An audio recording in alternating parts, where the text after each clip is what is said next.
Yeah, it does make sense. And thank you so much for that 2 minute practice. That's very Yeah. helpful for everybody watching and myself. And I want to circle back to what you said about the heaven is neutral.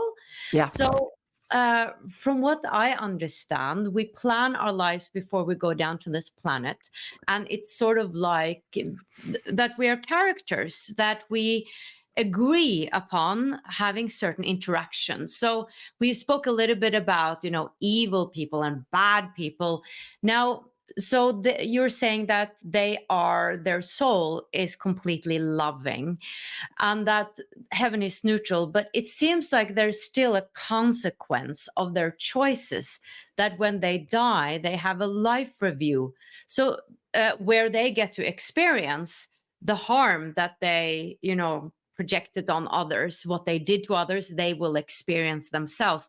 Is that where the fairness gets into the picture? Because it seems to me that it would be strange if there was no consequences of making horrible choices in a life that harming other people. For instance, Hitler and gruesome people that have lived on this planet, or serial killers, that they would be no consequence. So what is your take on that? No judgment in heaven. Everything's seen as an experience. There is judgment on earth when we're in the human experience, but no judgment in heaven. I do hear about life reviews, usually from near-death experience people. I don't hear it much from spirits that have transitioned completely. I have heard about the life review where we get to see how our actions affected others.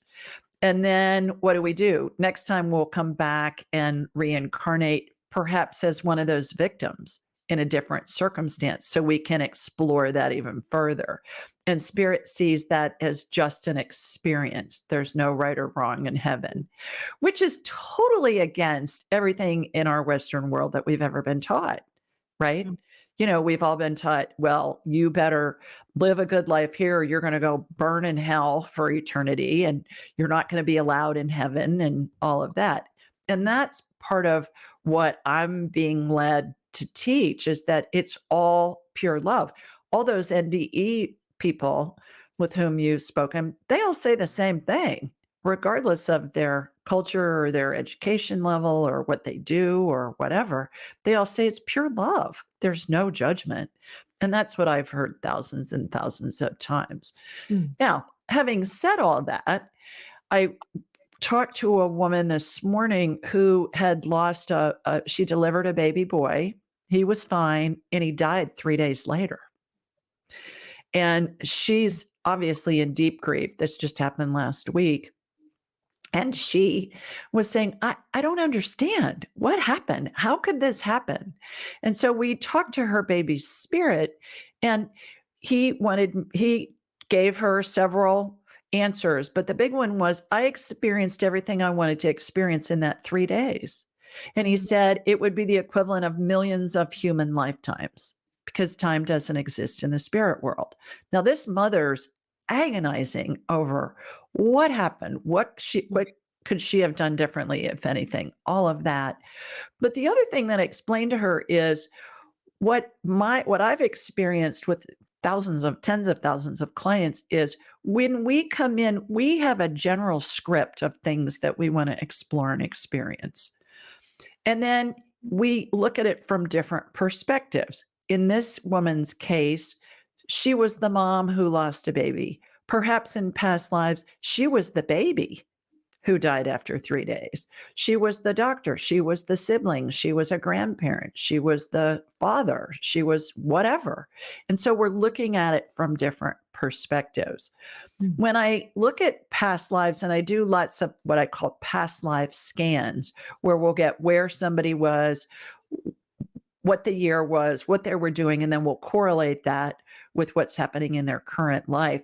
And it's really fun to do those, Yannicka, because oftentimes we can get information online that corroborates the information that we're getting from spirit. But how I explain past lives is, think of Hamlet. How many times has Hamlet been performed since Shakespeare wrote it in 1602? Who knows? Certainly same script, but what year was it performed? In what language? Where was it performed? By whom? Who was the customer? Who was the director? Who was the set designer? Same script, different perspective. And that's how I explain past lives. We'll come in and we'll look at things from different perspectives, and I'll see a semblance of the same script that will repeat throughout multiple lifetimes. Like, let's say you want to be a teacher. Well, maybe you're teaching in a school in one lifetime. Maybe you're a corporate teacher. Maybe you're a mom who's a teacher, or I don't know, whatever. Somebody that teaches kids how to drive cars. It's endless, but it's different versions of a similar script. Does that make sense? Yeah. Yeah. I love that analogy.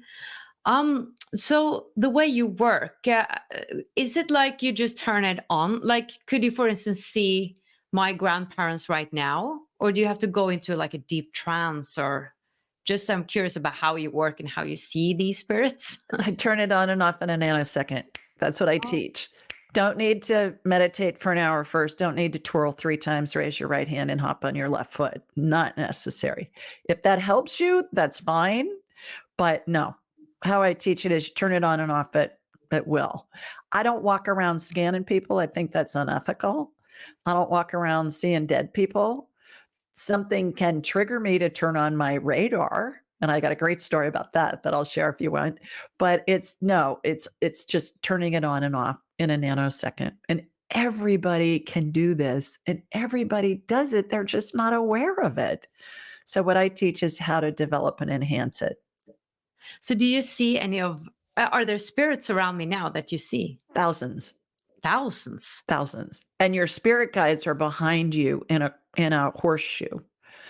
And they look like, again, my frame of reference, but they look like old men with long white hair, white beards, white gowns. Some are tall and skinny, some are portly, whatever. And picture Dumbledore, or in the Harry Potter movies, or Gandalf in the Lord of the Rings movies.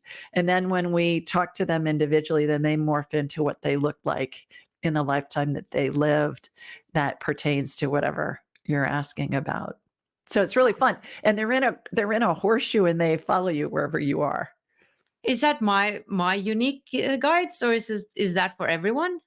Everybody it's been my experience that everybody has 7 spirit guides, main spirit guides around them at all times, and their guardian angel and spirits of deceased loved ones through lots of lifetimes. But they are different spirit guides, different lifetimes, are the spirit guides. And it's really fascinating. Yeah. To watch the full video, click the link below, and I would love it if you would subscribe to my channel.